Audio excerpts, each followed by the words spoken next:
Le Point Bourse vous est présenté par Bourse Direct.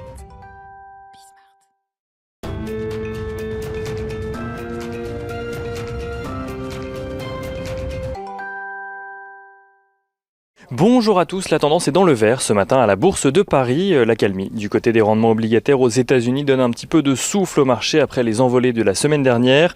Ce matin, le taux à 10 ans américain revient aux alentours des 1,42%, là où le taux à 30 ans revient aux alentours des 2,20%.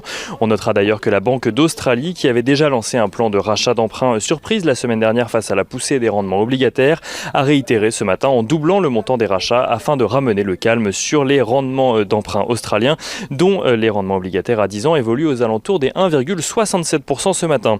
Les investisseurs qui saluent également le vote du plan de relance de 1900 milliards de dollars par la Chambre des représentants. Ce dernier doit à présent passer devant le Sénat, puis à nouveau devant la Chambre des représentants si jamais la Chambre haute souhaite y adjoindre des amendements.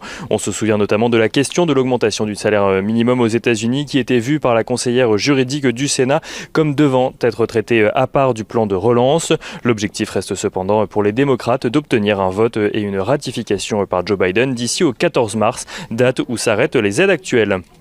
On notera également que l'acceptation d'un nouveau vaccin par la FDA, celui de Johnson & Johnson, dont l'administration se fait en une seule dose, donne encore un peu plus d'espoir aux investisseurs sur le retour à une situation normale. Et du côté des valeurs à suivre aujourd'hui à la Bourse de Paris, on notera que les immatriculations de voitures neuves ont reculé de près de 21% en France au mois de janvier. Cela n'empêche pas Stellantis et Renault d'être recherchés ce matin.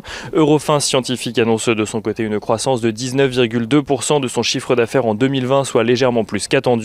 Et on notera également que le groupe Bell annonce une légère croissance de son chiffre d'affaires et confirme ses objectifs financiers pour 2020.